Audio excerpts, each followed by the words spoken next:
تمام مہمانان زیرِ کار کا میں خوش آمدید کرتا ہوں اس پینل ڈسکشن میں، اس 2 روزہ انٹرنیشنل ویبینار بعنوان شیخ اکبر شیخ محی الدین ابن العربی علیہ رحمۃ الرضوان، جس میں ہم نے دنیا بھر کے محققین علوم اسلامیہ، ارباب علم و دانش، مستند علماء فضلاء کو ہم نے دعوت دی کہ وہ شیخ اکبر شیخ محی الدین ابن العربی پہ سے گفتگو کریں۔ آج کانفرنس کا پہلا دن ہے اور اس پہلے دن کی پہلے نشست کی صدارت پروفیسر ڈاکٹر شاہ کوثر مصطفیٰ صاحب مدظ اللہ العلی، director centre for moral development university of Dhaka Bangladesh, اور وہاں پر جو خانقاہ چشتیہ ہے اس کے سجادہ نشین ہیں اور بہت ساری کتابوں کے مصنف ہیں۔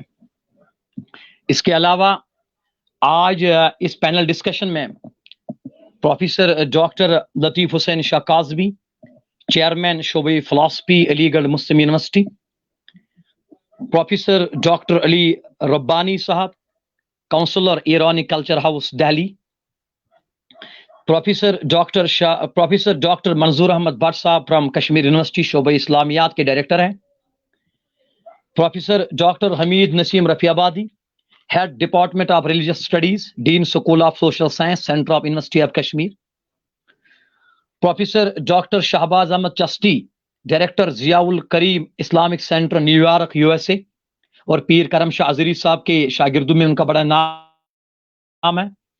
تو میں تمام اسکالرز محققین علوم اسلامیہ کا خوش آمدید کرتا ہوں کانفرنس میں۔ شیخ محی الدین ابن العربی علیہ رحمۃ الرضوان پر ہم نے 1 سال پہلے ایک انٹرنیشنل ایونٹ آرگنائز کیا، جس میں دنیا کے تمام محققین علوم اسلامیہ نے تحقیقی مقالات پیش کیے، جن میں وحدت الوجود کا علمی جائزہ، شیخ ابن عربی اور ایمان فرعون کا تحقیقی جائزہ، فتوحات مکیہ پر تبصرہ، فصص و حکم پر تبصرہ، وحدت الوجود اور اس کے ناقدین، شیخ ابن عربی احوال افکار اور ان کے آثار، انہیں مختلف عنوانات پر بحث کیا گیا، ڈیبیٹ کیا گیا، ڈسکشن کیا گیا، اور ابن عربی پر پھر ہم نے ایک دوسرا جو انٹرنیشنل کانفرنس آج بلائی ہے، اس کا بنیادی مقصد یہی ہے کہ جو انٹلیکچوئل طبقہ ہے وہ ابن عربی کے قریب آئے، ابن عربی کو اسٹڈی کرے، ابن عربی کو ریڈ کرے، اور ابن عربی کے جو ناقدین ہیں ان کا ہم کرٹیکل جائزہ لینا چاہتے ہیں، کن بنیاد پر انہوں نے شیخ اکبر پر تنقید کی گئی۔ تو میں پروفیسر علی ربانی صاحب، ایرانی کلچر کونسلر ایرانی کلچر ہاؤس دہلی سے مؤدبانہ گزارش کرنا چاہتا ہوں کہ وہ اپنا مقالہ پیش کرے۔ پروفیسر ڈاکٹر ربانی صاحب، چیئر کونسلر ایرانی culture house new Delhi India. بسم اللہ الرحمن الرحیم، اعوذ باللہ من الشیطان الرجیم، بسم اللہ الرحمن الرحیم۔ السلام علیکم ورحمۃ اللہ وبرکاتہ۔ Good evening everyone.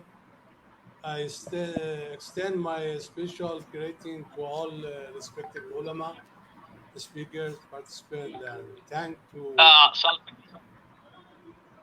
organizer. We have my voice? Yes sir, please. Yeah, okay. And thanks to organizer for giving the opportunity to share some point about one of the great icon of Islamic mysticism, Ibn Arabi, and the influence that Imam Khomeini has brought from his great mystic personality.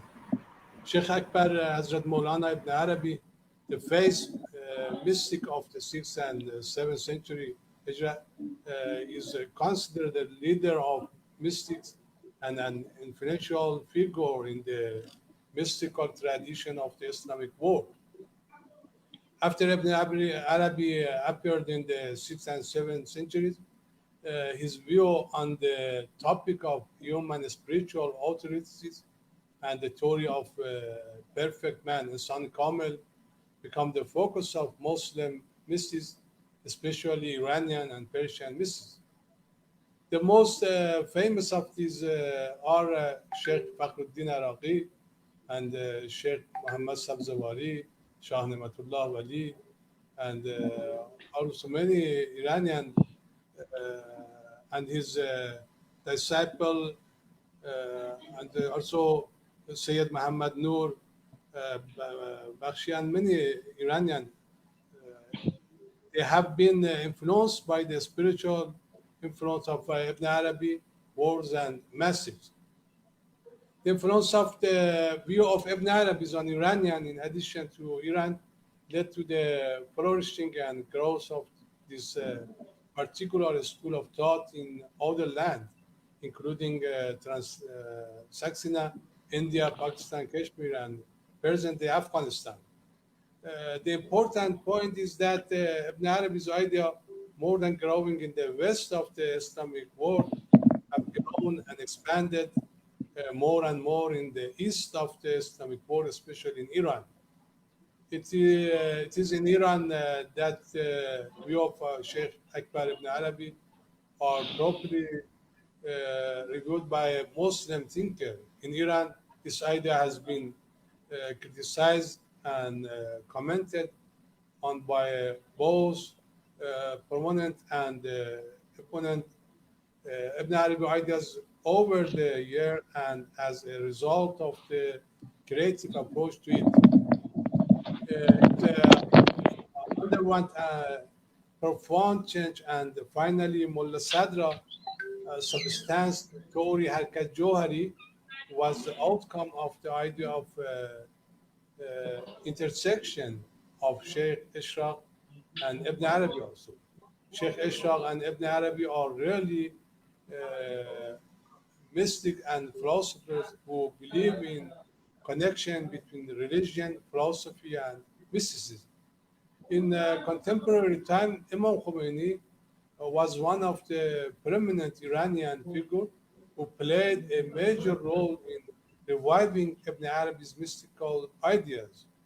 Imam Khomeini should be called the founder of transcendent mysticism, Irfan Muta'ali, in the contemporary area, just as Mullah Sadra called his philosophy transcendent wisdom, Harkat Johari. Imam Khomeini, in this mystical words, such as the interpretation of Sharh Du'a Sahar, Misbah al-Hidayah, al-Khilaf wal-Wilayah, Sirr al-Salat, etc., spread or criticize the attitude of mysticism very deeply and directly. And in his mystical works, he mentioned Ibn Arabi with greatness. Imam Khomeini learned the explanation of the Ibn Arabi privately for 7 years from his teacher, mystic personality, Ayatollah Mirza Muhammad Ali Shahabadi, who was himself a student of two great mystics, Mirza Jahangir Khan Kashkawi and Mirza Hashim Ishkawi. Futuhat Makkiyah and Fusus al-Hikam of Sheikh Akbar Muhyiddin ibn Arabi are of spiritual importance, and Imam Khomeini paid special attention to the collection of works of these mystics in general and to these two books in particular. So the Imam Khomeini, as one of the great teachers of mysticism and the commentators of the Ibn Arabi thought, are considering this period. Mystical, political, and jurisprudential thought of Imam Khomeini are also influenced by Ibn Arabi, because he is influenced by Ibn Arabi in important monolithic issue, the issue of trust, man and his position, the issue of mystical past and behavior, the relationship between religion, philosophy, and mysticism. Also, the political theory of Wilayat Faqih has been influenced by Ibn Arabi, especially his theory of Insan al-Kamil. Imam Khomeini referred to Muhyiddin as one of the great icon and the genuine of mysticism. According to him, mystical books, including Fusus al have a lot of value and prestige, and they make valuable contribution to the knowledge of the Holy Quran and the book of supplication and hadith of the Prophet Muhammad and his Ahlul Bayt. In his famous letter and historical message to the Soviet President Gorbachev, Imam Khomeini introduced the mystical book of Muhyiddin ibn Arabi as one of the source of knowledge of Islam that could fill the ideological and cultural gap resulting from the fall of the Marxism in the Soviet Union. The letter referred to Muhyiddin Arabi as a great man and described his work as having subtle depth in the understanding of knowledge. Certainly, today, when human society is facing many spiritual and moral crises, using great works such as the Arabi can guide human society in the path of peace, faith, and knowledge, and quench their thirst for knowledge and mystical thread. Islamic mysticism is a valuable and valuable heritage shared by Islamic nations, especially Iran and India today, as in the past, which caused deep empathy, friendship, and the love between the two nations. It can have the way for understanding and empathy and provide a good opportunity for academic and cultural cooperation between the two nations, as well as between universities of Iran and India. Thank you again for giving me the opportunity to participate in this program. I hope that by applying the Corona as soon as possible, we will be better conditioned for dealing with the subject like Islamic mysticism and the thought of great mysticism such as Ibn Arabi. Assalamu alaikum wa rahmatullahi wa barakatuh. Wa Walaikum alaikum salam wa assalam. rahmatullah. Thank you very much, Dr. Rabbani, for your nice presentation. Now, I request Dr. Wani to proceed the program. शुक्रिया professor Rabbani साहब, counsellor ईरानी culture house New Delhi, ममनून। इसके अलावा आज जो मरूफ शाह साहब अगर हमारे साथ जुड़ पा रहे हैं, हमारे साथ मशहूर मरूफ मुफक्किर व Islamic scholar professor doctor Hamid Naseem Rafiabadi साहब, head department of religious studies, dean school of social science, central university of Kashmir. अस्सलाम वालेकुम व रहमतुल्लाहि व बरकातहू। वालेकुम सलाम व रहमतुल्लाह। Welcome, बहुत शुक्रिया, बहुत Professor Nawaz. Hamid, Prophet Hamid Nasim Rafiabadi. After more than 30 years, हाँ, I'm जनाब, seeing you. अस्सलाम वालेकुम। It's कैसे हैं a गुज़ार? privilege for me. आज कैसे हैं आप? खैरियत से हैं?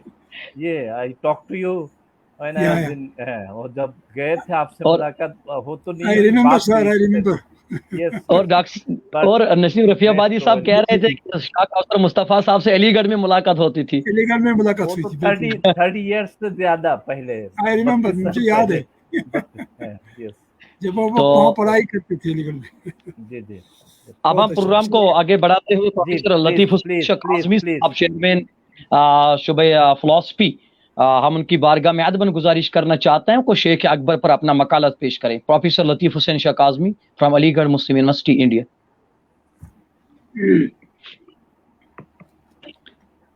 बिस्मिल्लाहिर्रहमानिर्रहीम। Are you hearing me? Yes, मेरी yes, आवाज yes. आप तक पहुंच रही? Yes sir, yes. Yes, yes. बिल्कुल।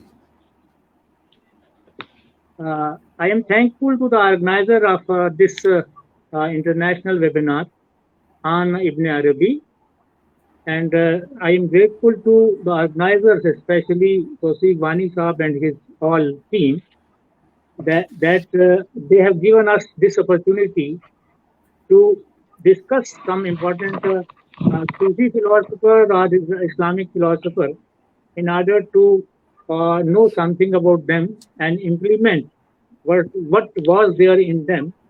And here today I shall briefly explain the relevance of Ibn Arabi's concept of man in our time. It is difficult to understand what Ibn Arabi has explained, especially we, the student of philosophy. And it is not easy to understand people like Ibn Arabi, Rumi, or Umar Khayyam, Amir Khusru, Hafiz, or Mullah Sadra. However, whatever we inferred from their writings, I am presenting a brief sketch of that. And my small paper is divided into just 3 sections. First section is that of introduction, Ibn Arabi's inner development, and after that, the relevance of Ibn Arabi's concept of man in our times, and then there is a concluding remark regarding that. In introduction, we simply say that Ibn Arabi is one of the greatest Sufi philosophers and teachers in mystical tradition of Islam. His Sufi doctrine, Wahdatul Wujud, that is unity of being, became the source of inspiration of mostly all of the subsequent Sufis in Islamic spiritual tradition. He explained his views about God, man, and universe as per his own style. This is very important. He is having his own style, but in the light of the Islamic framework. His onto-cosmological explanation of reality and man's relation with it makes his Sufism significantly unique. For Ibn Arabi, being or Allah is one, and everything else is his manifestation. Hence, the world is identical with God, not in strict sense. This identity of the world and God is conceived on the basis of the identity of his essence and attribute, Zato Sifat. The relationship between man and God is that of identity, that of immanence, and that of nearness, which is generally called Qurbe Ilahi. Man is created after his own image, and thus knowledge of self is knowledge of God, which he generally explains in 27th chapter, indicating the tradition of the Prophet, Man yarafa nafsahu faqad arafa rabbahu. Further, for Ibn Arabi, the creation's great purpose is the yearning on the part of Allah to know himself, as evident from the tradition Hadith Qudsi. Hence, the perfect man has his unique nearness with God. So, when we are explaining the importance of human personality or human being, Ibn Arabi explains that you are considering this person who is having mind and body both. But this one is revealed in many. This one means that God. This revelation of one in many can be understood in various ways. It may be like an object revealing itself in different mirrors. This is a very good example here given. It may be a mighty sea, inspiring and displaying countless waves forever, appearing and disappearing. So, Ibn Arabi is talking about God. He's talking about the highest creation, or the we can say that the prime creation, or जिसको हम कहते हैं ताज, पूरी creation का ताज, that is human being. Then in the second part, when we are talking of relevance of Ibn Arabi's concept of man in our time, Ibn Arabi in his prime doctrine discusses generally concept of unity, of being, that is Wahdatul Wujud. Then second, he discusses mainly the notion of deity. Then in third place, God and man. And at fourth stage, ethical and religious life. Here we shall concentrate our attention towards man and his relevance in our times. Ibn Arabi regards humans as unique amongst all the God creatures, because mankind was created in the image of God, with image being synonymous with God's attributes such as mercy, rahmah, wrath, that is Ghadab, justice, Adl, beauty, Jamal, and majesty, Jalal, and so on. Whereas angels, being spiritual and not material, can know God as a spiritual being, which he states is purely reality, and the material manifestation of reality, which is his creation. So, when we are talking about Ibn Arabi's other perspective, the 27 chapters of Hususul Yaqin, is devoted to the Prophet, 27, devoted to the Prophet, and that is, who is both as Logos, Kalima of God, and representative of the divine names. He has not mentioned here 99 names, but just 90 names in his Husus. God knows what was there in his mind. They are also cited the examples of perfect men. The Logos par excellence is the Prophet of Muhammad, or rather the reality of Muhammad himself. And he is the ideal, and that is Al-Insan al-Kamil. Ibn Arabi's version of man seemed to be microcosm, was also deemed to be taken up by Maulana Rumi, who died some 30 years after Ibn Arabi, according to whom man is an epitome of evolution. For Rumi, man is in fact a microcosm in the form of a macrocosm in meaning. Further, for both Rumi and Iqbal also, the status of man is unique, as he is on the one hand, the vicegerent of God, Khalifa on the earth, and the whole universe has been created for him. Lawla kalima khalqatul Islam has become the sole source of God realization. On the other, it is through highest selfhood that God does see himself. Allama Iqbal also says in his version that Pakare Hasti is Asare Khudiyas, Harchemi Bini the Asrare Khudiyas. वो बहर है आदमी की जिसका हर कतरा है बहरे बेकराना. And then he is talking that everything is based on love. And Iqbal says that Az Muhabbat mi shawad painda tar, zinda tar so zinda tar painda tar. By love, it is made more lasting, more living, more burning, and more glowing. And these thinkers, especially Sufi philosopher Maulana Rumi, Allama Iqbal, Ibn Arabi, and all others, they propagate that the unity or the source of everything is love. So, like Ibn Arabi, Rumi emphasized the uniqueness of individuality also, and Rumi has explained many dimensions of love, and there is also a question that in ethical thinking, a person is a true person, a high person is above good and evil. This is another dimension. So, in concluding remarks, I can say that Ibn Arabi's methodology and approach, it seems that metaphysical theory of man coincides with the theory of mysticism. For him, there is only one eternal, substantial reality which is all embracing, omniscient, omnipotent, and omnipresent, and that is God. As against the monotheistic emphasis on God's absolute oneness, Ibn Arabi underlines the absolute oneness of all things in God. Reality is one, indivisible, and unique. The phenomenal world, or the entire cosmos, is comprised of the multiple manifestation of that one invisible reality. According to Ibn Arabi's Wahdatul Wujudi explanation, the one is the real being, and the phenomenal world is its shadow, that is real. This one is revealed in many, can be understood in various ways. It may be like an object showing its different mirrors. He gave an example of mirror.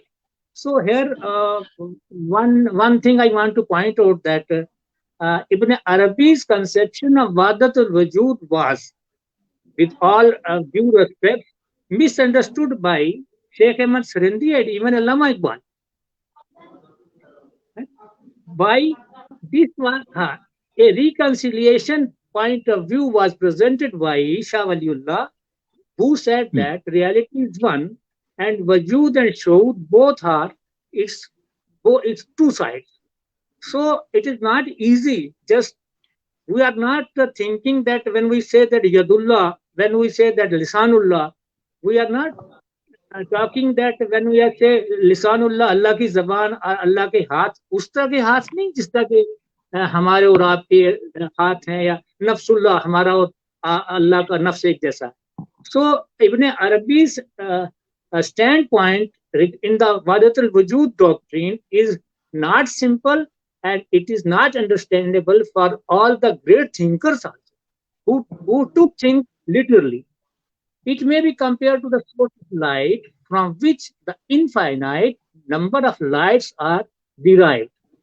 So when we say that our existence in this physical world, including human beings, all existences, all the beings are based on God's existence.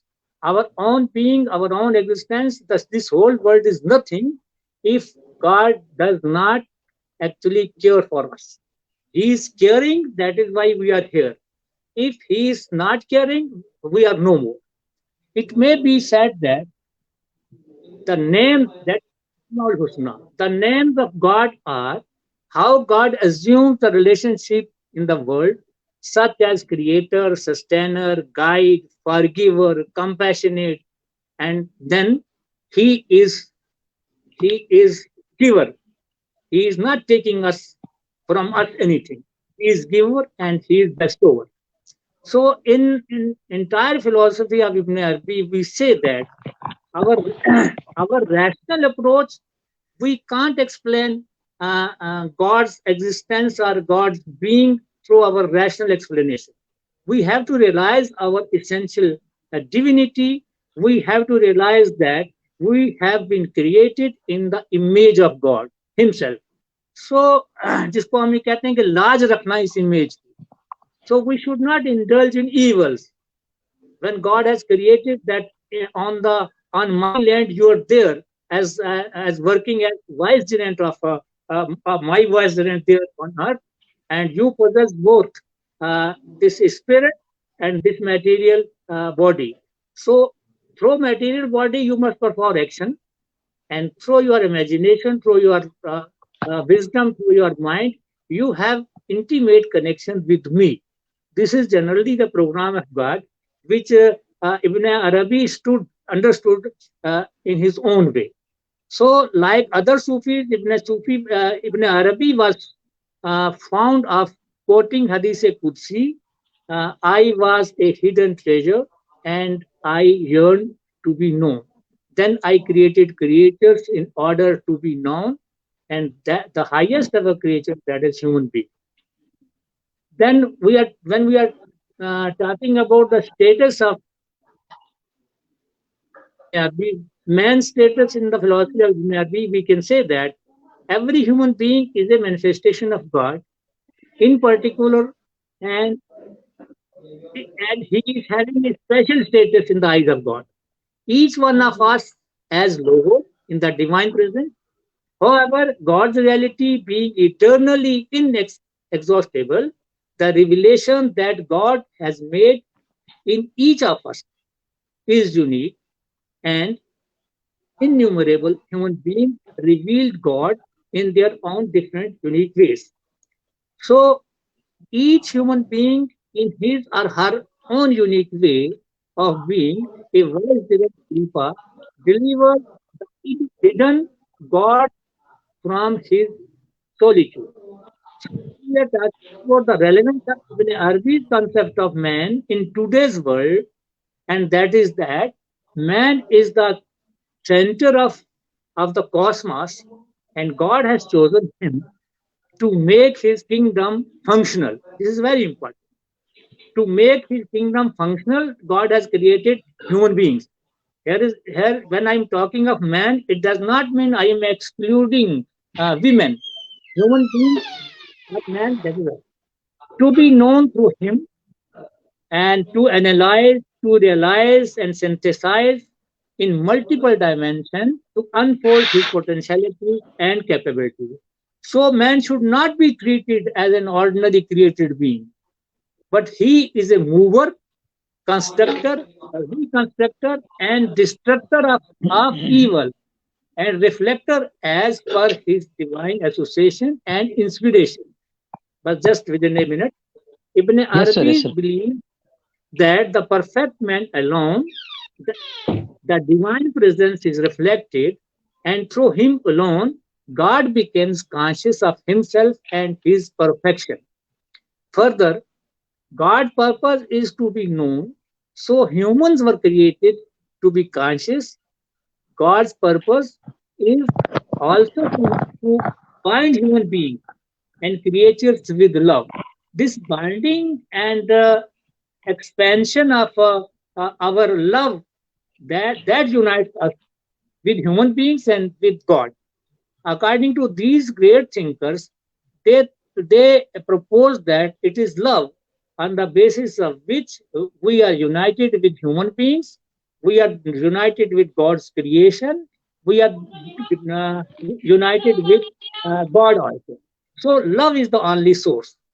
When Maulana Rumi says that love is the cause of all creation, and also the cause is its effect, then Ibn Arabi had already brought out the thesis before Rumi, indicating that the divine manifests itself in human, and the perfect man, Al-Insan al-Kamil, is of course Muhammad, peace be upon him. Prophet Muhammad is also a kalma, the logos, as Jesus was. In the judgment of Ibn Arabi, I quote, the true mystic has but one guide, the inner light, and will find God in all religions. When we are talking of this inner light, it means I'm reminded of Plotinus, who says that if you are nearer to God, you are farther from darkness and farther from evil, because God is light and darkness is evil. So the same thing was presented by Ibn Arabi. Therefore, Ibn Arabi's emphasis that God had to create humankind in his image with choice, so that love expressed with would be real love, not instrumental love, not we are talking of, he's talking about intrinsic love, love for itself. In this way, those who do love God indirectly would also love his creation. All such lovers are cherished by God and fulfill his purpose, which is obligating command with, with clean heart and soul. Finally, perfect man, according to Ibn Arabi, being God's vicegerent on earth, holds the highest status in the kingdom of God, and participates in his multiple activities because his attributes are manifested in man. So Ibn Arabi's concept of man has great relevance in our times, and man is the center of the entire kingdom of God. So this is a brief survey which I could present before you. Now, I generally, after this discussion, I would like the organizer and the chairperson just to discuss some, there must be a discussion. 5 minutes, 10 minutes, the discussion is very important. So I'm finally, I'm finishing my views, keeping in view that these great thinkers are not a simple person, and their understanding needs a deep, what you can say, understanding of their mission and their vision, what they presented during their time, and geography, history, sociology, and ethical position, and what was the situation, all reflects in their writing. These people don't care that who's who. who is master and who is ruler and who is what. They say that the only ruler is God, and they are confessing and they are presenting their problems to him. And they don't think that there are some rules and grammar is there and other things are there. जबान ऐसी नहीं होना चाहिए. आशिकी करता है आदमी तब पता चलता है उसको उसकी मंजिलें क्या हैं. और इसी आशिकी का एक नमूना है हमारे पास इब्न अरबी का, जो कंसेप्ट ऑफ मैन है या उनका एक तस्वुर है खुदा का. तो इस आशिकी के सिलसिले में अगर आपको कुछ देखना है, कुछ अल्लामा इकबाल की कोई चीजें देखना होंगी और इनकी देखना होगी आपको, खास तौर से और उमर ख़याम की देखना है, अमीर खुसरो की, हाफिज की भी देखना है, मुल्ला सदरा की भी देखना है, other thinkers and philosophers also. Thank you very much भाई. Thank you. बहुत शुक्रिया. आपको बहुत शुक्रिया. तौसीफ साहब कुछ थोड़ा सा हमारे जो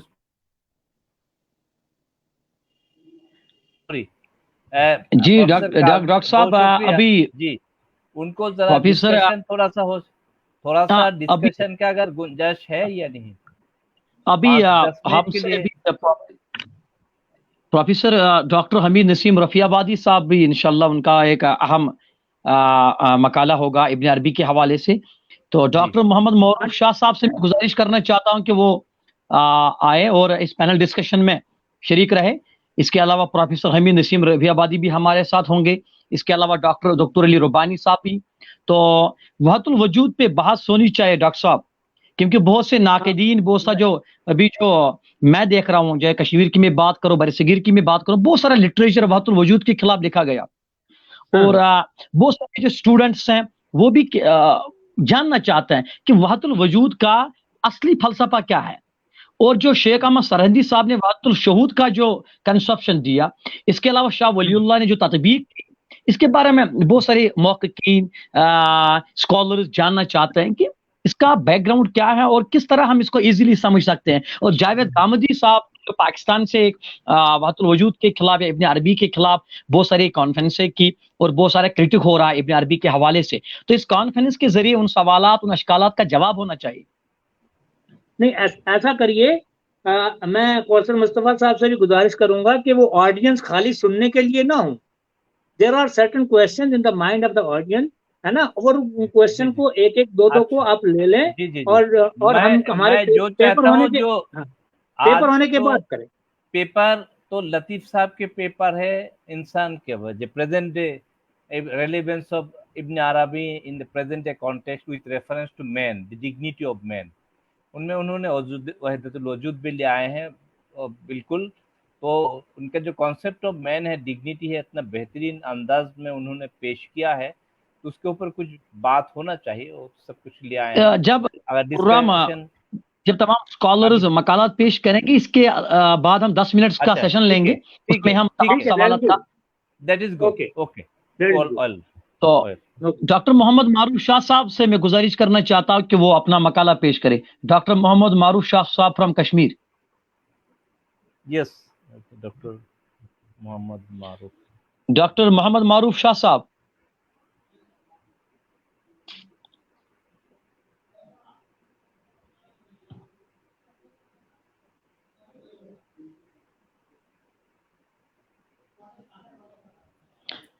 शायद कुछ टेक्निकल खराबी की वजह से डॉक्टर मारूफ शाह साहब हमसे नहीं जुड़ पा रहे. तो मैं जो इस कॉन्फ्रेंस का इस कॉन्फ्रेंस का जो अहम खिताब होने वाला है वो है प्रोफेसर नसीम रफियाबादी साहब. तो उनसे मैं ठीक. मारूफ शाह साहब अस्सलाम वालेकुम. मारूफ साहब आ गए. मारूफ साहब जी, मारूफ साहब आ गए जी. डॉक्टर मारूफ आप पार्टिसिपेट प्रेजेंट करें आपके पेपर.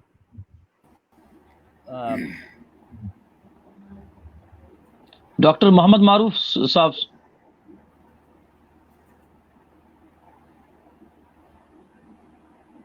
तो हमें बहुत खुशी हो रही है डॉक्टर साहब कि अभी जो व्यूअर्स हैं और उनका जो भी सवालात हम तक पहुंचे हैं वो वहतुल वजूद के मसाइल पे बात होनी चाहिए. और इब्न अरबी का जो कारनामा है, फसलुल हिकम, फतवात मक्किया, रिसाला इब्न अरबी, तफसीर इब्न अरबी, और बहुत सारे स्कॉलर्स भी देखिए brief introduction to फतवात मक्किया of Ibn अरबी. हाजिम रशीद फ्रॉम अवंतीपोरा कश्मीर। हाँ, बहुत सारे क्वेश्चन अभी मैंने भी व्हाट्सएप पर बहुत सारे क्वेश्चन मैंने देखे इब्न अरबी के फतवात मक्किया पर वहतुल वजूद पे। तो मैं मारूफ शाह से गुजारिश करना चाहता हूँ कि वो अपना मकाला पेश करे। डॉक्टर मोहम्मद मारूफ शाह साहब फ्रॉम कश्मीर।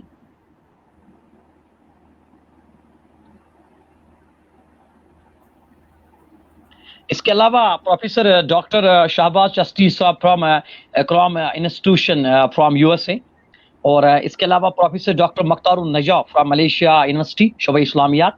तो कल भी कॉन्फ्रेंस का दूसरा दिन है और बड़ा अहम दिन होगा जिसमें नसीम रफियाबादी साहब भी हमारे साथ होंगे और इसके अलावा शाह कौसर मुस्तफ़ा साहब भी होंगे। इसके अलावा doctor Shaukat Hussain from Islamic university Awantipora और बहुत सारे मुहक्किकीन और स्कॉलर्स को हमने इन्वाइट किया को इब्न अरबी के हवाले से शेर गुफ्तगू करे और बहुत सारे अशकालात हैं उनका इल्मी और तहकीकी और फिक्री जवाब दिया जाएगा। तो मैं मेहमान खुसूसी की हैसियत से प्रोफेसर हमीद नसीम रफियाबादी साहब central university of Kashmir religious studies, तो उनसे मैं मोदिबाना गुजारिश करना चाहता हूं कि वो अपना मकाला पेश करे क्योंकि मरूफ शाह साहब और डॉक्टर साहब अभी हमसे जुड़ नहीं पा रहे। तो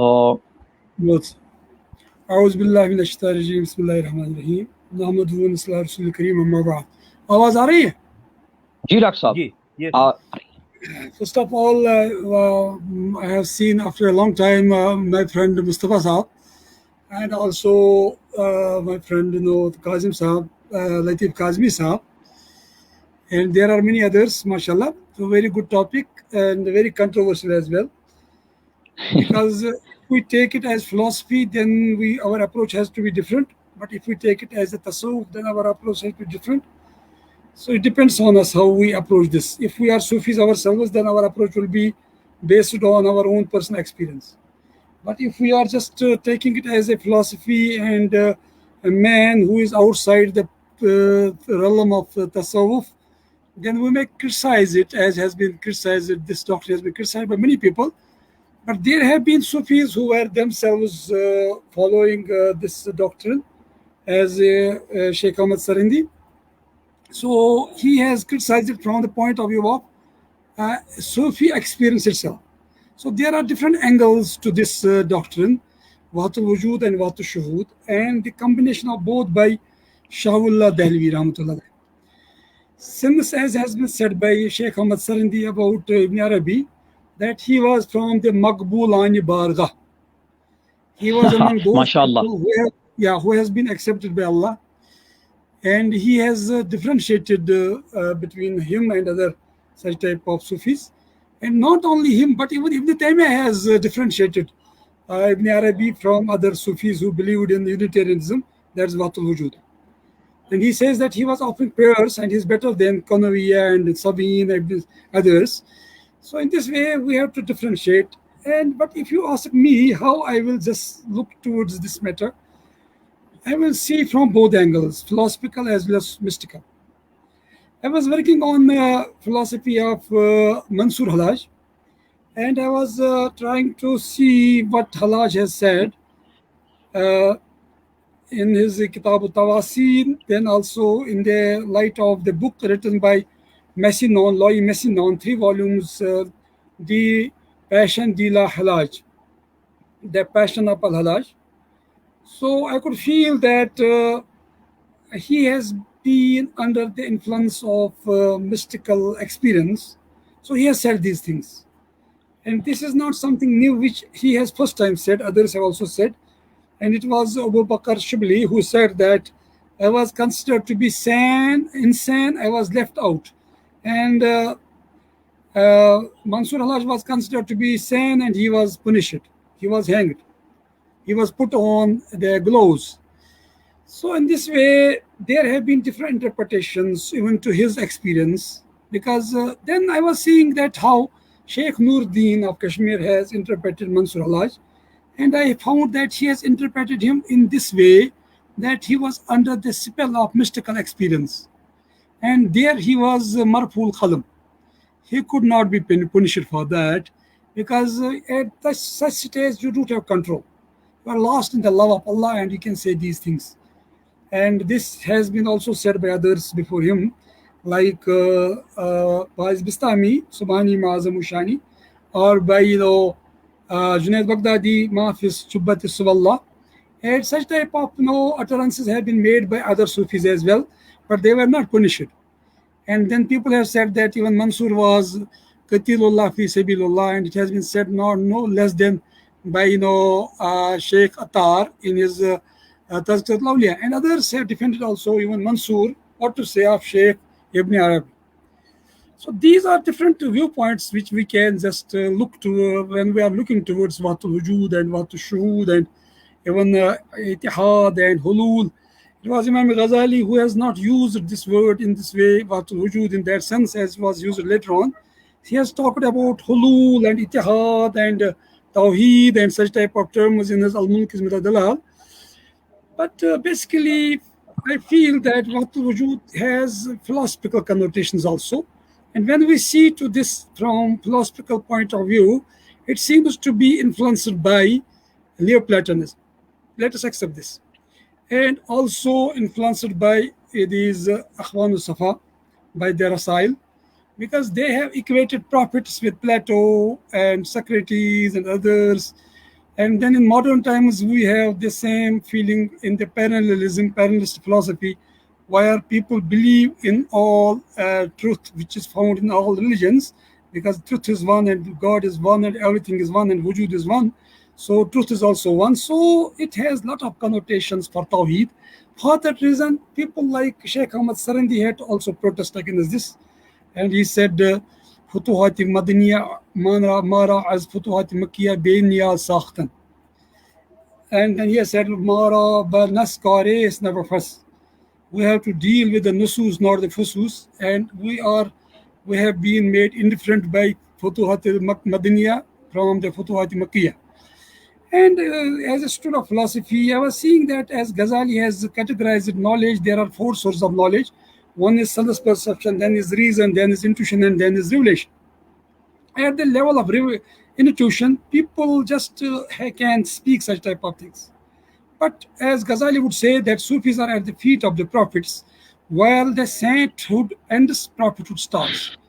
So we can't take these illuminations or the intuitions as real and authentic as the revelations of Quran and Sunnah. And to call oneself Khatimul Awliya and Nuzbillah, and to say that even Prophet takes these matters or these realities from the Khatimul Awliya seems blasphemous to a great extent, and it has been said by many scholars like that. So this is also one dimension. But as a student of philosophy, I am not talking here as a Sufi, because I am not that practicing Sufi. I may be initiated, but I am not practicing Sufi. I am not, anywhere in the Sufism. I feel that it is imbibed from the Greek philosophy and Vedanta. And there are 3 approaches to reality. One is from the Quranic point of view, Islamic point of view, that is creator and the creation. Allah is the creator of everything and everything is his creation. Second is cause and effect, philosophical viewpoint. Third is emanation, that from one many things have emanated, as we see in the Platonists. And then Ibn Arabi's approach is totally different from these, which is very close to a great extent to Vedanta, Advaita Vedanta, non-dualistic Vedanta philosophy, where this world is Maya, and we have Tanazzulat, we have Tayunat, and then there are other such type of Shu'un, and it seems very close to these philosophies which are from India or which are from Iran and which are prior to Islam. And for that reason, this Watul Wujud had been controversial. Even Ibn Arabi had not used the term Watul Wujud for it. It was Imam Shirani who has used this term for Watul Wujud. So even this was not articulated by him. Then I was saying why he has said this. If it is so much against Islam from the theological point of view, not from the mystical point of view. I have already said that if we take from mystical point of view, it is your experience, what you can do. It was the experience of Sheikh Ibn Arabi that he found that there is only one being. But when it reached to the level of Sheikh Ahmad Sarandi, he said, I was also in this stage of Watul Wujud. As when we are during day, we see only the sun. And we are that much engaged in the gaze of sun that we forget the existence of moon and stars. But when we come out from that state, we see moon is there, then there are stars also. So since a Sufi is concentrating on God, and he just makes this his wazifa, invocation, La mujda illallah, siwallah, then he does not see anything else than God. And he said, I was also given the same training, and I was also thinking that there's only one being, that's God. But later on, I came out from that state. That's a state, that is a station. That is not the destiny, that is not the manzil. And this is very interesting. And even Ibn Sheikh Ahmad Sarindi says that I have just passed this stage later on, then I reach it to Maqami Abadiyat. في كل شيء له آية تدل على أنه عينه. He said, no. في كل شيء له آية تدل على أنه واحد. So this stage I have reached it. And then I found that this is totally wrong. And we are the, whatever we have, we are the basically adumbrations or the shadows of the qualities of God. For example, there are 8 qualities which are very essential qualities of God.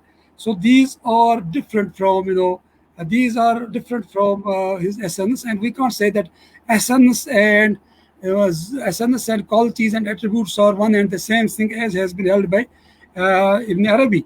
And it was not only Ibn Arabi, it was also held by even our Mu'tazilites. When you are just using your reason too much, or you are using your intuition too much, then you become negligent of revelation, which is very categorically about these matters.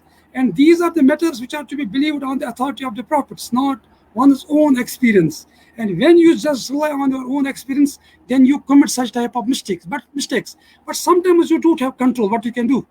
So there you have to just surrender before Sharia. And this was also mentioned about Mansur Halaj, and this was the viewpoint which was taken by Junaid Baghdadi and others, and even he had just signed that decree of his hanging and other type. So my point, what I wanted to say is basically, we have different levels to see Watul Wujud, Watul Shuhud. At the philosophical level, it seems to be influenced by Greek philosophy, Neoplatonism, Platonists, and also Indian Vedanta. And it is not that much influenced by Quran and Sunnah as it is influenced by external sources. And if we take it from the sophistic point of view, then you are a practicing Sufi, then you are undergoing these experiences. So you may have your experience like this. But this is subject to, this can be kept within you yourself. But when you're making it articulate, so that is a problem. And then you are leading others also to believe in this. And then there is contradiction between Tawheed and your personal experience. Because Tawheed has been preached by the prophets. And Watul Wujud has been preached by the Sufis. And by the Vedantis, or by the philosophers, Greek philosophers, others. So this creates problem. And for that reason, ulama and scholars, they have not accepted it in total. And they have not, and some of them have accepted, most of them have not accepted. But even if ulama even accepted it, but that does not mean that we can accept that if it is contradicting the basic tenets of Tawheed, and it is doing that. There are places, al-abdu haqqun wa rabbu haqqun ya layta shayri min al-muqal. Such type of, this hadith, which has been quoted by my friend, Dr. Latif Saab, kuntu kanzan makhfiyan fa'ahbabtu an urif fakhalaqtu khalq. So this is a fabricated hadith. It has no alim and no scholar of hadith literature, authentic scholar, has ever accepted this hadith as authentic. Or man arafa nafsuhu faqad arafa rabbahu. This is saying, it has been attributed sometimes to Socrates, sometimes to Ali Razatanu, but Ali Razatanu has not said this. He has said, Arif al-haq farif ahla. And then Ghazali made a principle out of that. Marifatul rijal bil haq wa laysa marifatul haq bil rijal. So from this saying of Ali, and this is not even attributable to Hazrat Ali Kanwaj. It may be saying of Socrates, know thyself. And in this way, this is also having some impact of the Hindu Vedanta. It is not Islamic, because this hadith is not found. And then there are so many ahadiths which have been quoted by Ibn Arabi in Fusus Likam and Futuhat al-Makkiyah, which are not authentic, which are based on the Israeliyat or some other such type sources. So in this way, we have to see these both wujud subject, either from the philosophical point of view or from the mystical point of view. From the mystical point of view, there is possibility that you may entertain it because it is your experience. And you are revealing those, Futuhat al-Makkiyah, that you had these revelations or you had inspirations during these sessions in Makkah. then you have recorded those. He says, I am saying whatever is being revealed to my heart in his book, Futuhat al-Makkiyah. But tell me how it is possible that we can accept anything which goes to the teachings of against the teachings of the Prophet or Quran on the basis of someone's, inspiration or intuitions. And that is never possible from the Islamic point of view, because it is the point where Sheikh Ahmad Sarandi even does not accept the contents of what it is Futuhat al-Makkiyah or Fusus Likam. But if you take it from philosophical point of view, I have mentioned already, it is impacted by the external sources. It is not Islamic source, and he is very much consistent philosophically, Ibn Arabi. But we can't take philosophy as the criterion of Islam. So philosophy is philosophy, Islam is Islam, and philosophy has been in most cases erroneous in its conclusions. So that has been denounced by people like Ghazali and Ibn Taymiyyah, and then so many others, Ibn Qayyim and so many others. So in this way, if we take Greek philosophy as the criterion, then we may entertain these things. But if we take Quran and Sunnah as the criterion, then we may not accept most of these conclusions. But if we take the experience as the source, then you may entertain, but you may still put it on the whetstone of Sharia. Then it will not stand the, all the categories or the scales of Sharia, and still it will be just laughed out of the court. So because prophets have not preached Wahdatul Wujud or Wahdatul Shuhud, they have preached Wahdat Ilah. And they have never preached about Wahdatul Wujud. And even this word Wujud has been not used in Quran in the sense or in Hadith. And to say Wujuduka Zambun La Yukas Bi Zamba, and Ma Shamatil Ayan Rayatul Wujud. So these terms all are just not any found in any Hadith or Quran, and even the words Qadim or Wujud have been not used in Quran in this sense as has been said. And this was the point which the scholars and theologians said, that these are all taken from the Greek philosophy, and these terms, these notes, and these all things from the substance, eras, and this and that, and which is not applicable to Allah.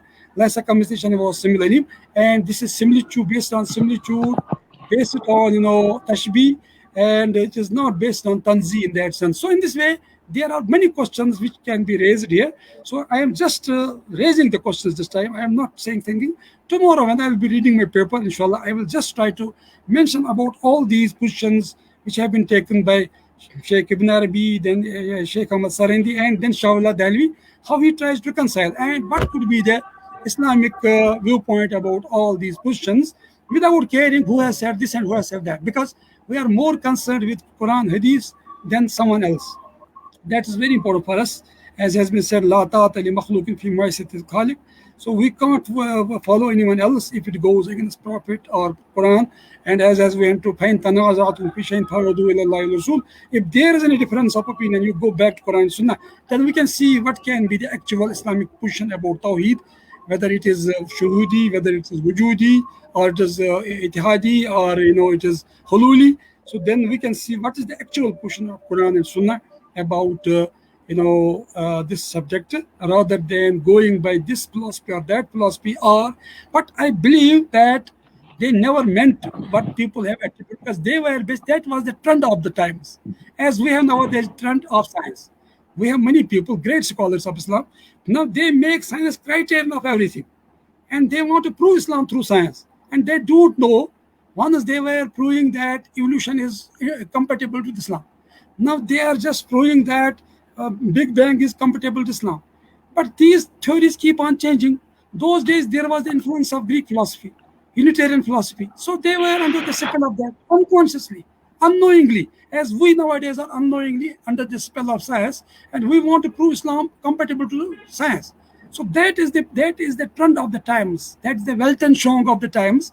Under the spell of that, people have said these things, but they never wanted to deny Tawheed. But because of the influence and this collective unconscious of every time, to quote Coral Jung, they have been unconsciously saying these things. But when they were conscious, otherwise Mansur Halaj would have not offered 400 rakah every day had he been believing that God, he is God, then for whom he was praying. So, but sometimes philosophically you are under the notion of those things, but practically you are not that. Because religion is the matter of unconscious. Unconsciously you do these things, but consciously you are very much Muslim and you are practicing Islam. And for that reason, it has been said by Sheikh Ahmad Sarindi, he was Maqbul Ani Barga. And this has been also said by Ibn Taymiyyah, even he is better than all other people who believe in this, because he was offering prayers and he was believing in most of the Islamic commandments. So this is, but that time this philosophy was not known by the people, the psychological theory about the collective unconscious. But now we know these, so we can interpret these all new and these old mystical philosophies in light of modern psychological theories as well, and we can interpret them in a better way, and then we can reach back to the Quranic Weltanschauung, that is Tawheed, not Wujudi, not Shuhudi, not Etihadi, or not Hululi. So these were some of the points I wanted to make today, because this is just mind-boggling, so that people may not try to respond to me, and they will try to, if they are able to convince me, okay, I will see, I'm ready. But no, I am not convinced, let me tell you. And I am convinced only with the Tawheed, and that is found in Quran and Sunnah, not in any other book. And that is sufficient for us. We do need anything else. When there is Quran and there is Sunnah, is Qazallah wa Rasulullah ayyukulam khaira. And Allah and Prophet has decided anything, we do need to go to anything else than Allah and Prophet for the religious matters, because these are the matters mutashabiyat. In mutashabiyat we have to clean. In muhkamat we may do ijtihad. But when we are doing ijtihad in mutashabiyat, that creates problems. And it is strange that Muslims have done ijtihad in mutashabiyat, not in muhkamat. And that is the problem. We have become so many sects because of our belief system and other things, which is going away from Islamic track, which had been set for us by the Prophet ﷺ and by the Quran. With these words, these are some questions and my questions. Now people can think on that. बहुत शुक्रिया professor doctor Hamid Naseem रफीबादी साहब, आपका शुक्रिया हुजूर, आप इस conference में तशरीफ लाए। आपकी मसरूफियात तो बहुत हैं, तो आपने हमारी दावत कबूल की। तो प्रोफेसर शाह कौसर मुस्तफ़ा साहब और डॉक्टर मोहम्मद मारूफ शाह साहब फ्रॉम कश्मीर, इसके अलावा professor Ghulam Rasool Delhi from Jamia university. तो मैं शाह कौसर मुस्तफ़ा से गुजारिश करना चाहता हूँ कि वो अपना मकाला पेश करें।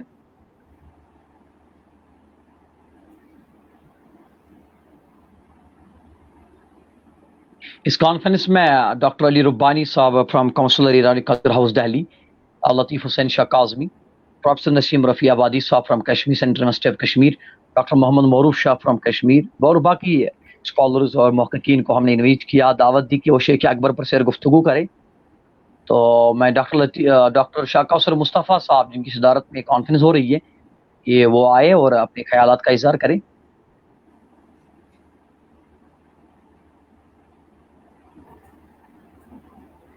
डॉक्टर मोहम्मद मरूफ शाह साहब, अगर तो इशू जुड़ित हुजूर तो करियो पन ख्यालात निज़ार।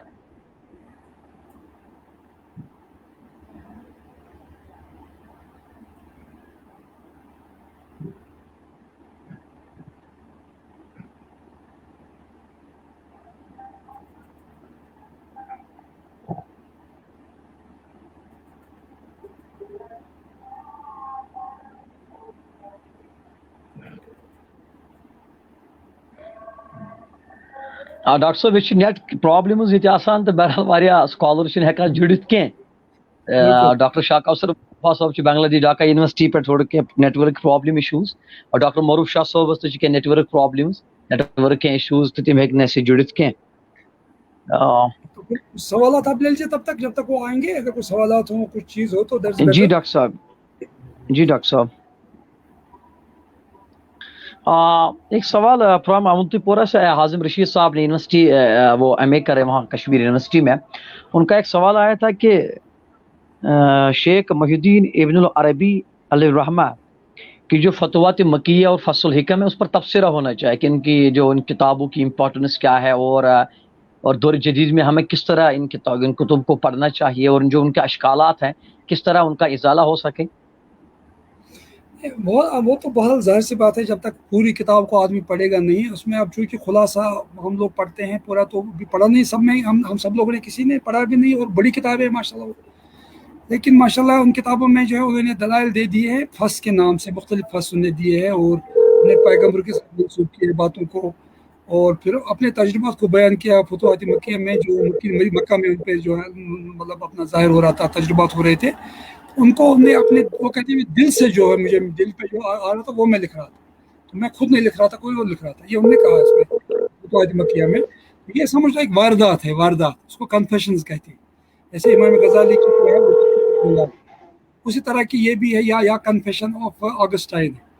تو وہ اپنے خیالات احساسات جو ان کے دل پہ گزرتی تھی جو الہام ہوتا تھا ان کو وہ بیان کرتے جاتے تھے اور پھر علمی انداز سے ان پر دلائل دیتے تھے قرآن کو بھی لاتے تھے حدیث کو بھی لیکن اپنے حساب سے انٹرپریٹ کرتے تھے تو اس طرح سے جو ہے ان کا جو ہے صحیح رہا تو یہ لیکن الگ سے بھی ایک بارہ اس پہ بات ہونی چاہیے اب آگے شاید جڑ گئے ہمارے مصطفیٰ صاحب جڑ گئے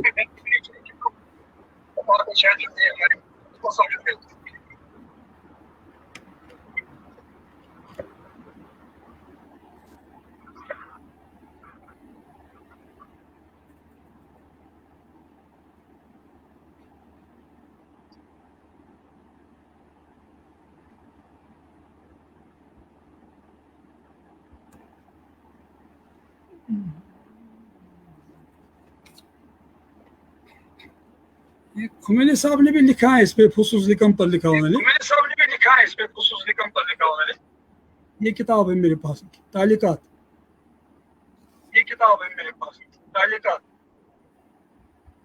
اللہ شریف فصول لکم و مصباح الانس امام خمینی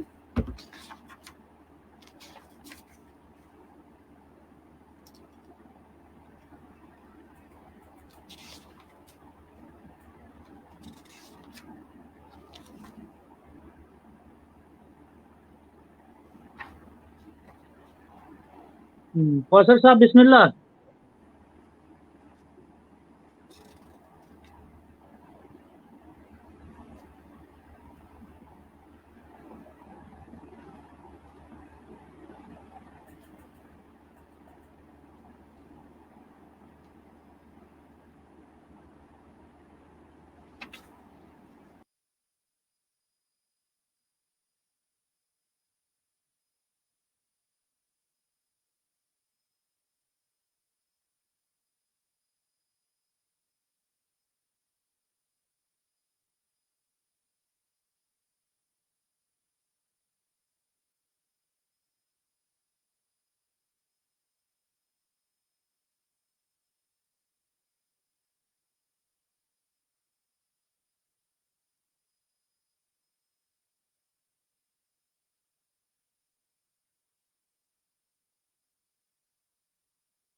Am I audible, توصیف صاحب؟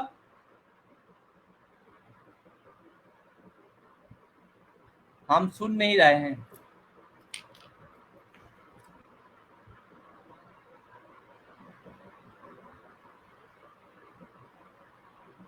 Just a minute.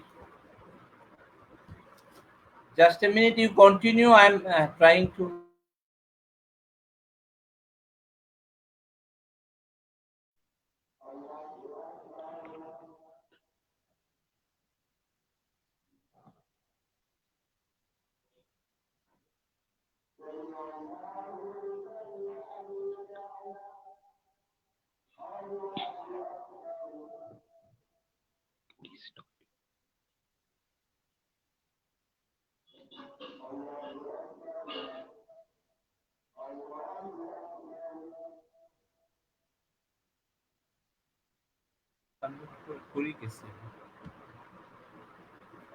ہیلو جی ڈاکٹر صاحب سنائی دے رہا ہے؟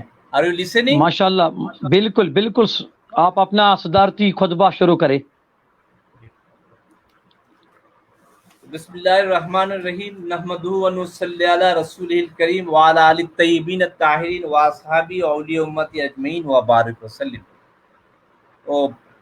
میں السلام ڈیئر آڈینس، السلام علیکم ورحمۃ اللہ وبرکاتہ. میں آپ وعلیکم کے السلام. گزر جو سید حسن منتقی اکیڈمی کا جو مجھے یہ ذمہ داری دیا ہے، میرے اتنا قابلیت نہیں. I am not so competent to preside every session, but this is your love جو آپ نے مجھے محبت کیا ہے، اسی لیے شیخ اکبر جیسے جو ان کے اوپر وہ صدارت کرنے کے لیے مجھے دعوت دی ہے. اور اس میں بہت سارے 3 پیپرز مجھے ملا ہے. ایک تو ڈاکٹر ربانی، پروفیسر لطیف کاظمی اور فرینڈ پروفیسر نسیم حسین रफ़ी आबादी, नसीम रफ़ी आबादी। तो काफ़ी दिन बाद उन लोगों से खास करके नसीम साहब को सुनने का मौका मिला। तो first of all I'd like to thank uh, uh, Dr. Rabbani. Definitely his presentation is very nice, it's well studied, and he uh, tried to present the relation uh, actually and the mystics and Mullah Sadra's philosophy and others. The Mullah Sadra was also influenced by uh, Ibn Arabi, Sheikh Akbar, and many other things, Islamic mysticism, tasawwuf के बारे में भी उन्होंने, इरफानी philosophy के बारे में उन्होंने highlight किया है। Professor Latif Hussain Shah Kazmi, definitely my friend, research colleague. We did our PhD both under the same supervisor, Professor Wahid Akhtar. So I also studied Ibn Arabi there. He also studied all, and he concept of man in our time. ये तो philosophy and tasawwuf philosophy. We are the student of philosophy. I belong to philosophy. Professor Latif belong to philosophy. We cannot ignore philosophy. The importance of philosophy we cannot ignore. We cannot turn back there also because philosophy has already entered throughout the world. You have to face many problems, many generations, atheists, materialists, and others, dualists. So you have to do philosophy. So very important and interesting point is very successfully, very nicely Professor Latif has uh, placed the concept of man in our life, and he has given the importance Ibn Arabi, how Shaykhul Akbar Ibn Arabi has. I'm using the word Shaykhul Akbar because I believe this is a great Shaykh. Al Shaykhul Akbar, this is my firm belief. I am convinced because our religious scholars, even I had many theses I have examined, our great Sufis, even Sufi Meher Ali, all the Mashaykh at least were in favor of Wahidatul Wujud. So I regard Ibn Arabi as Shaykhul Akbar, no doubt. I have no, because this small space, this time will not permit me to discuss on all the issues, to all the addresses, all the issues. Because many scholars say Ibn Arabi's philosophy like remain obscure because he wrote, he explained, he defended religion. Anyway, let me first my observation on Professor Latif's paper, very interesting. God and Zahir and Batin, the two words he focused, appearing and disappearing. Something appear and something disappear. Allah Ta'ala, Allah. This is Quranic verse. So Ibn Arabi's philosophy is not based on Quran. We cannot say that it is one is apparent, Zahir and Batin. These are huwa al-awwal wal akhir wal Zahir wal Batin. So it cannot be brushed aside. Ibn Arabi is not based on the Quran. He is very much based on the Quran. One aspect is appearance, another aspect is disappearance, Batin, and everything is dependent on Batin. Batin disappearing controls everything. The whole world is being controlled by disappearing reality, Allah subhanahu wa ta'ala. So at least they do not believe in this thing. That nothing is disappeared. So this is I don't have much time to say this thing. So Batin is very important. Batin is the fundamental. Ghaib is fundamental to religion. Basic thing, Iman on Ghaib, this is very unseen, believe in unseen, that is very much there. So Ibn Arabi, what Ibn Arabi said, it is very much based on the Quran. Not only Hadith, but many, my friend Dr. Nasir will come later. The doctrine of Logos, that is also said the Latif has presented, and Nasim Saab said that is came from Ibn, most of the philosophy has come. I'm comparing this thing as that it is from New Platonism. We may have Muslim philosophy, Muslim thinking, or Ikhwan Safa may have many resemblance with New Platonism. Those who are the we have many resemblance with Christianity and Judaism's concept of God and many others. That will be there. Definitely there, because source is one, Allah subhanahu wa ta'ala. And Adam was our forefather according to Islamic belief. And he was given knowledge, all the knowledge. So as the descendant of Adam, knowledge is shared by all mankind. So there may be communities with Neoplatonism. That does not mean that it is anti-Islamic always, or it is taken from Ibn Arabi, because Ibn Arabi is well versed on this thing and logos, al-kalam, kalam and al-kalam. He mentioned that the logo is, all the prophets are logo, and al-kalam, the logos is the Prophet sallallahu alaihi wasallam. It is based on the Quran, because we all believe, we Salafi and others, Ahl Hadith, all traditions believe that Prophet sallallahu alaihi wasallam is Sayyidul Mursaleen. Sayyidul Mursaleen. That's why Ibn Arabi has said al-kalam. That is the logos, al-kalam. So he is the head of all prophetic chains. How can you deny? Could you deny? No, nobody can deny. Nobody has the dare to deny that prophet. Any tradition, even Wahhabian and many others, anybody, they have no right to deny that prophet is the, because there is a Quranic verse, minka min nu Quran. So it's the first allegiance was taken from the prophet. He is the Sayyidul Mursaleen. And if you say that all these are Jal Hadith, forgery, that is your approach. But you are telling this thing today. It is today, Dr. Nasim said, or many others said, I am saying, but what Maulana Rumi said, he was also well versed. He was also well versed in Hadith. Ibn Arabi was well versed in Hadith. Al-Ghazali was well versed in Hadith. There are many allegations against Al-Ghazali that he has taken furious Hadith from other traditions. That can be said, because opponents, those who are not well versed, sympathetic to this approach, Tasawwuf and many others, they may say whatever they like, that is outside. But the thing is that very excellent, and that is based on the doctrine of Logos is very much based on the Quran. Then Rumi brought the discussion on contemporary relevance and many others. Definitely that is very, Islamic philosophy of Islam is very much presented here. Very excellent. And many other points. Dr. Nasim's approach you have very clear. He brought the notion of a bit critical philosophy and traditions, many other things he brought. From the Sharia point of view, Sharia is having many level. To understand the Quran, there are many level of understanding. If you say the manara for nafsu fakadara for rabbahu, that is furious, or many others furious, you are telling this thing basing on others. Not Nasim cannot take it today. He is taking sources from previous sources. Those who are opponent, he is taking their views into consideration. That should be remembered. You are siding, or you're taking into consideration the views of others and some people. But there are some people who believe that these are traditions. And definitely all traditions are from chain, all traditions.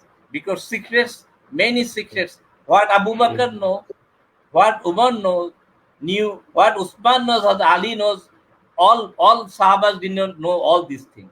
All are not disclosed to everybody. Even state secrets, everywhere, there are many level of understanding. Things are disclosed according to the understanding, according to the capacity of a person. So there are Sahabas, many levels Sahabas. So it cannot be brushed aside, everything secrets, everything, because I mentioned this whole world. And what he says, macrocosm and microcosm, Dr. Latif has said, that is very much Quranic. Al-Alamul Asgar, Al-Alamul Akbar. Because human being, Allah said, Inni Jailun fil Arde Khalifatan. Human being is the vicegerent of Allah. So if he is the vicegerent, Nafaktu fi Ruhi, from the Quran, said that from my ruh. So how could you explain this thing? These are what Ibn Arabi said in Insan Kamil. What is Insan Kamil concept is very much based on the Quran. Because Quran says, Qul in kuntum tuhibbuna Allah fattabi'uni yuhibbukumullah. So perfect is Huzur Pak Sallallahu Alaihi Wasallam, as his followers can only become perfect. So to become insan kamil, you have to follow the Prophet. So it is MashaAllah, based. MashaAllah. Arabic view is very much there, and what Iqbal has said, शिकवा जवाब है शिकवा कि मोहम्मद से वफा तूने हम तेरे हैं, उन्हें तो हम तेरे हैं। मेरा लोह कलम तेरे हैं. It is based on the Quran, that verse of the Quran. So you have to understand, yet to be understood. Ibn Arabi is misunderstood. That is the thing. So I can tell, I can discuss many times, but time will not permit, and I don't like to engage in debates, because the thing is that it is debatable and obscure. Everybody will not understand Ibn Arabi. But to say that Ibn Arabi's philosophy is not based on Quran, I found it is very much based on Quran, very much based on about Prophet, about insan. Everything is based on Quran, and he is not. This is not pantheism. Something pantheism, and it is not the pantheistic philosophy of what can be said Spinoza and others. It is the word not Vedanta. That is very much, he has compared with Vedanta and others. Many similarities must be there. With the Vedanta philosophy, many similarities are there. Darashuga has written Majmal, Bahrain, and many things will be similar. But this does not mean that it is Vedantic, it is Quranic. I firmly believe the approach of Ibn Arabi is Quranic. He said the Mujaddid Sahib approach. Definitely Mujaddid Sahib approach, we regard him. I have to regard. He is a great saint. I have to regard. But there are approaches in Sufis, there are differences. That is the one stage. What Mujaddid Sahib has said, that this is the Wahdatul Wujud is a state, and then you have to cross another state. So it is also, it cannot be denounced, but most of the Sufis remain the Kail of Wahdatul Wujud, the followers of Wahdatul Wujud. But the thing is that very interesting point is that let me go to my own observations. I don't have that is very interesting point, that Ibn Arabi's philosophy, it is known from the study that Ibn Arabi's dedication and his father was troubled. Very young age, he was brought to Ibn Rushd, his father's friend, the then Chief Justice and ruler intellect. Ibn Rushd is a philosopher of Greek philosophical tradition. And Ibn Rushd, when he met Ibn Rushd, Ibn Arabi met Ibn Rushd. Ibn Rushd said, seeing him, yes. That is, he wanted to say, Ibn Rushd wanted to say that I am also true. Philosophy is a truth. Greek philosophical tradition, Neoplatonism, Aristotelian philosophy is also truth, and your mystical tradition is also true. That is his yes. That he uttered the word yes. Ibn Arabi replied also, he influenced yes. Ibn Arabi also said yes. But then, after a minute, Ibn Arabi said no. It is written in the book that he became pale, Ibn Rushd became pale. The first he said yes, that is the philosophical truth and mystical truth, intuitive truth. Then he replied. Then later, just a minute after minute, Ibn Arabi said no. He is not owning the philosophy of Greek philosophical traditions, Greek philosophy, or the philosophical tradition of the Neoplatonism. He means this mystic experience based on the Quran and Hadith. His masters, he mentioned, he has great regard for the prophets. Prophethood is higher than sainthood, that he accepted Ibn Arabi. That does not mean that he did not accepted this thing. Very clear view that prophethood is highest rank. So that implied that Ibn Arabi did not surrender to philosophical traditions. Ibn Rushd, in front of Ibn Rushd, he said no. He didn't endorse the view of uh, Ibn Rushd, or Greek philosophical tradition. What can be said? He's rejecting these ideas. The truth is there. Truth is with his religion, with mystic experience, based on the Quran and Hadith. Definitely on the Quran and Hadith. Supremacy of the revelation. He didn't denounce the supremacy of revelation. वही वही को उन्होंने वही के जो supremacy है वो retain this thing always. That should be properly understood. This is their explanation. So then Imam Khomeini, Ayatollah Khomeini, founder of Islamic Republic of Iran, when he wrote a letter to Gorbachev, inviting him to that your socialism has collapsed, so you come to the fold of Islam, read Islam. Then in this letter, it is mentioned that you send your most brilliant student to come Iran and they study Ibn Arabi. He invited people to study Ibn Arabi from Russia, Soviet Union at that time, to study Ibn Arabi, Wahidatul Wujud. Why? That is Marxist philosophy. Marx is based on dialectical materialism. Their explanation of the world is the world is product of matter. There is no spiritual force. The creation whole, this is from evolution. Matter is changing. But Ibn Arabi has given a pure Islamic world view. The creation from kun, one common kun, the whole world. That philosophy is found. So this is very, Ibn Arabi's world view is purely based on kun. That is the thing. You have to explain kun. That is the point. Anyway, Wahidatul Wujud, and this is, I have already mentioned, this is not pantheism. And how could you defend Islamic philosophy, Islamic worldview with materialism, mechanism, atheistic views, atheism, many other views? Ibn Arabi is absolutely, that is what Shah Waliullah has mentioned. Faisala Wahidatul Wujud wal Wahidatul Shuhud.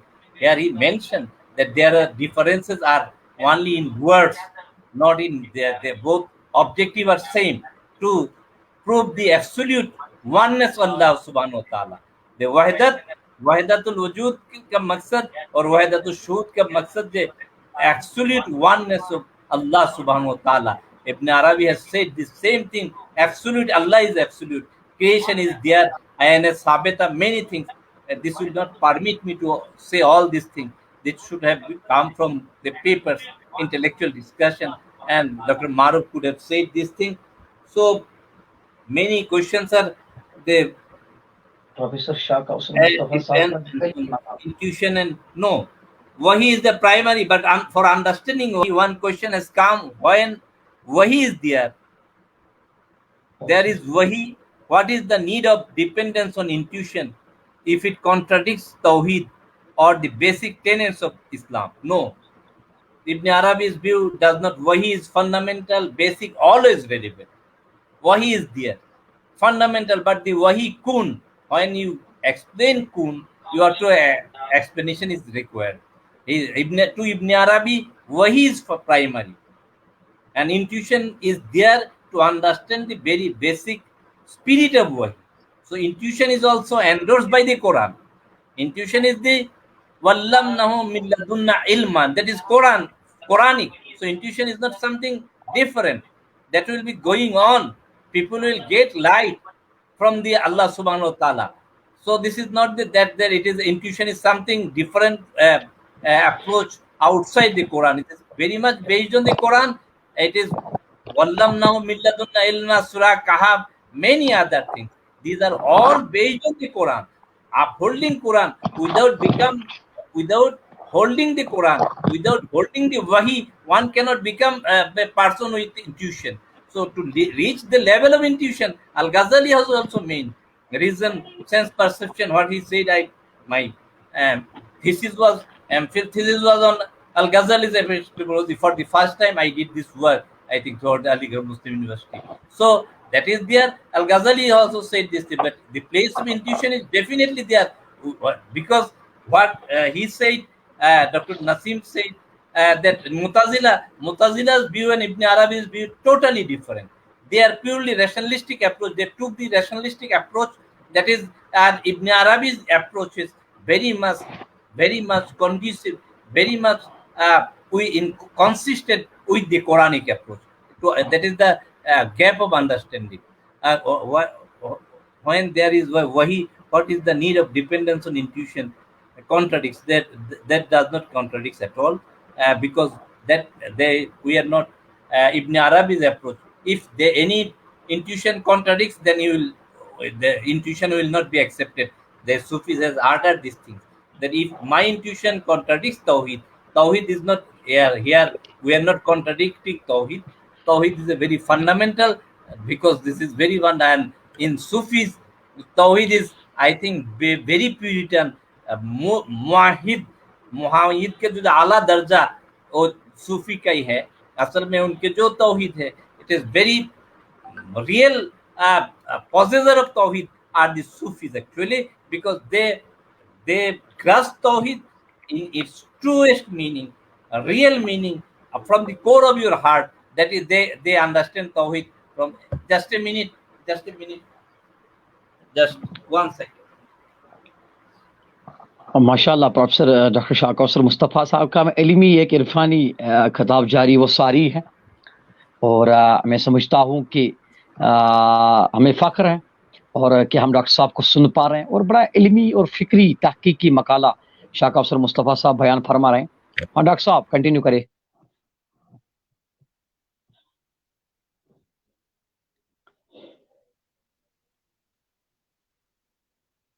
Professor Shah Kausar Mustafa साहब अभी अपना वो सुधारती खुतबा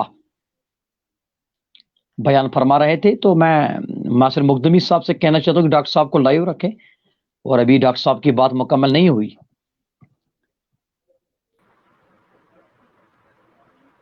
सुन रहे हैं, हमें आवाज आ रही है?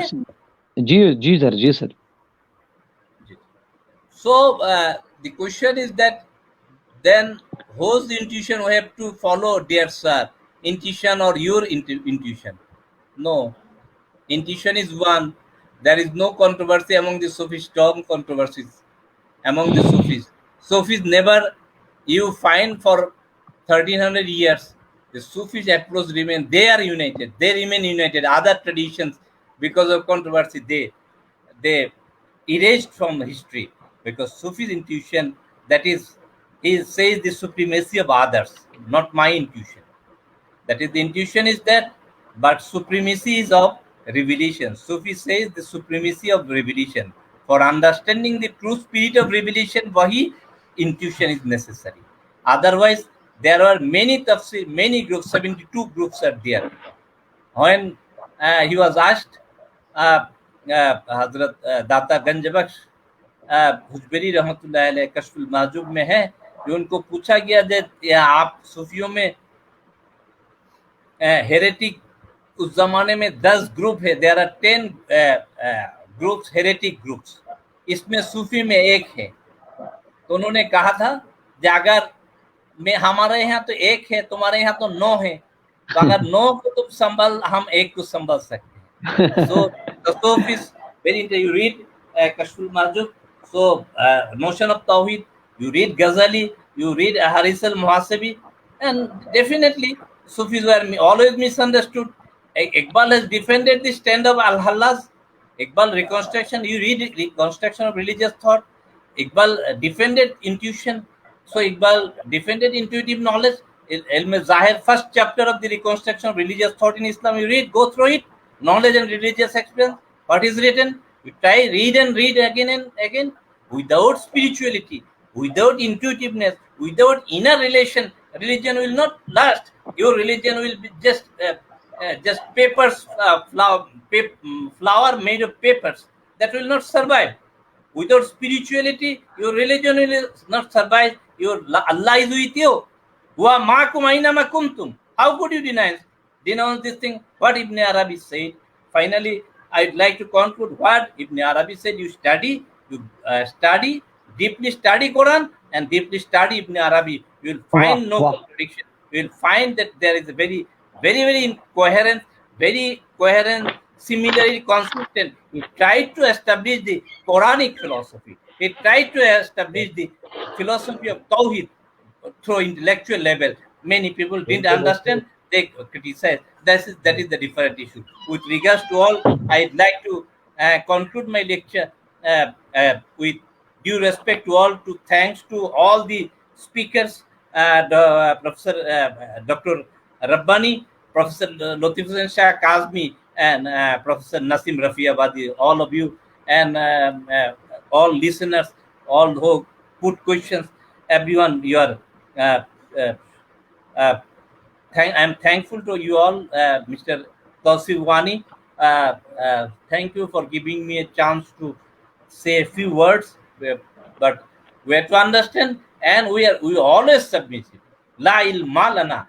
So what Sufi says, what the Malaika says, the angel said, Subhanaka la ilma lana illa ma allamtana. They are submissive. The Sufism teaches submissiveness. Other teaches, in other tradition, you will find arrogance. Iblis has all the qualities. He had ibadat, the noblest thing, ilm, the noblest thing. But the combination of two emerged another thing, that is takabbur. Aba was takbara. As Sufism teaches that you destroy your takabbur, you destroy your arrogance, you submit. And so Sufism, Tasawwuf, teaches the complete submission. Udkhulu fi silme kaffa. So Tasawwuf teaches this thing, to complete surrender. So that is the thing. So you have to understand, where I don't want to make divisions or many conflicts. The Sufis wanted to unite people. They are very accommodative. They are very accommodative. With their accommodative attitude, with the humanitarian attitude, with the philosophy of humanity, they preached Islam and owned the world. That is the thing. But with this few words, thanks to everybody who posed question. Thank you all. Allah Hafiz fi amanillah. Assalamu alaikum wa rahmatullahi wa barakatuh. बहुत नवाजिश, बहुत शुक्रिया professor Shah Kausar Mustafa साहब, आपने इस conference की सदारत की, और आपने नसीम रफियाबादी साहब ने जो मकाला पढ़ा था, कुछ ज़ाती इख्तलाफात हो सकते हैं, इल्मी इख्तलाफात, और डॉक्टर साहब ने उसका जवाब भी दिया इल्मी अंदाज में, फ़िक्री अंदाज में, तहक़ीक़ी अंदाज में। सूफियों के अक़वाल ज़ईफ़ नहीं थे, उनके जो अक़वाल हैं वो हदीस रसूलुल्लाह से साबित है। और जो मैंने किताब लिखी शाह कौसर मुस्तफ़ा साहब आज से 2 साल पहले, उसमें मैंने कबूल हदीस में मसलक एतदाल की तहक़ीक़ और सूफिया के मियार व मनहज की तफ़हीम व तौज़ीह एक चैप्टर रखा था, और दूसरा इल्म हदीस में सूफियों का मनहज और उनकी खदमात, मुहद्दिसीन की सुन्नियत और सूफियत एक तहक़ीक़ी मकाला, और इन 3 मकाला जात में एक मकाला प्रोफेसर गुलाम मुस्तफ़ा अज़हरी साहब ने लिखा, दूसरा शेख उसामा अज़हरी फ्रॉम यूनिवर्सिटी, और तीसरा है प्रोफेसर ज़ियाउर रहमान अलीमी साहब का। ये मैंने किताब लिखी थी डॉक्टर साहब, आज से तसव्वुफ़ और सूफ़ी एक तहक़ीक़ी मकाला। ये आज से 2 साल 3 साल पहले कश्मीर से शाया हुई, और ये तमाम यूनिवर्सिटीज़ में है भी, और लोग ने बड़ा हमें एक भेज दीजिएगा, please send a copy to me in my address. Yes sir, और इंशाल्लाह। और इसमें हदीस और तसव्वुफ़ पे बहस किया गया, हदीस और सूफियों के मियार और मनहज पर बहस किया गया कि सूफिया के अकवाल जो हैं उनके खुद साख्ता गिरे हुए अकवाल नहीं है, वो हदीस रसूल से साबित हैं, वो कुरान से साबित है। चाहे शेख इब्न अरबी की मैं बात करूं, चाहे मैं शेख अहमद सरहंदी की मैं बात करूं, चाहे इमाम गज़ाली की बात करूं। हाँ, आया वो उलूमुद्दीन पर एक स्कॉलर ने क्रिटिक किया था कि उनके जो अकवाल हैं वो ज़ईफ़ हैं। हाँ, उसमें भी जरा व तादील की जो अल्लामा मिज़ी ने किताब लिखी, अल्लामा ज़हाबी ने किताब लिखी, और मैं नसीम रफ़ियाबादी साहब की बारगाह में अर्ज़ करना चाहता हूँ कि वहदतुल वजूद जो को फ़लसफ़ा है, इकबाल भी उसके कायल है, और बहुत सारे सूफिया जिन्होंने इब्ने अरबी को पढ़ा और वहदतुल वजूद की तारीफ में किताबें लिखी। हाँ, बहुत सारे नाक़िदीन भी पैदा हुए, लेकिन इब्ने अरबी को पढ़ने के लिए इब्ने अरबी बनना पड़ेगा। ये मैं भी कहता हूँ, बहुत सारे स्कॉलर्स ने कहा, क्योंकि तसव्वुफ़ جو شاہ کوثر مصطفیٰ صاحب نے، نسیم رفیع آبادی صاحب آپ ہم نے مقرر ہیں، استاد ہیں، ہاں آپ کی اپنی ایک رائے ہے، اپنے فلسفہ پڑھا ہے، اپنے لیگر سے پی ایچ ڈی بھی کی، ہاں آپ کے ساتھ جو اپنی جو مقالہ پڑھا ہے اس میں بہت سارے اختلافات ہیں، اور شاہ کوثر مصطفیٰ صاحب نے بھی علمی انداز میں ان کا جواب دیا. تو انشاءاللہ کل بھی پروفیسر نسیم رفیع آبادی صاحب نے اس کتاب پر فارورڈ بھی لکھا تھا، اور اس کے علاوہ بہت سارے اسکالرز نے فارورڈ لکھا، اور میں سمجھتا ہوں کہ ہمیں ڈائلاگ ڈسکشن کرنا ہوگا. نسیم رفیع آبادی صاحب کی بات بھی آپ نے سنی، شاہ کوثر مصطفیٰ صاحب کی بات آپ نے سنی، شاہ لطیف حسین شاہ کاظمی صاحب کو آپ نے سنا، ڈاکٹر ربانی صاحب کو آپ نے سنا، اور کل اس سے اور جو کل کی جو پینل ڈسکشن کے جو اسکالرز ہیں ان میں ڈاکٹر شوکت حسین صاحب کا بڑا نام ہے، اسلامک یونیورسٹی اونتی پورہ کے شعبہ فلاسفی کے شعبہ اسلامیات کے وہ ڈائریکٹر رہ چکے ہیں. ان کا جو مقالہ ہے فصص الحکم پر وہ بحث ہوگا کہ ان کی علمی سٹینڈرڈ کیا ہے اس کتاب کا، اور فصل الحکم پر کون کون سے اسکالرز نے شرح لکھی. اور کل بہت زبردست ڈیبیٹ ہوگا، پینل ڈسکشن ہوگا، اور کل کی جو کانفرنس صدارت ہیں وہ شاہ کوثر مصطفیٰ صاحب کریں گے انشاءاللہ. اور میں ان کی بارگاہ میں ادباً گزارش کرنا چاہتا ہوں، حضور آپ ہمارا دعوت نامہ قبول کریں، اور کل کی جو کانفرنس ہے آپ کی صدارت میں منعقد ہوگی، اور انشاءاللہ بہت سارے اسکالرز کل ہمارے سے جڑیں گے.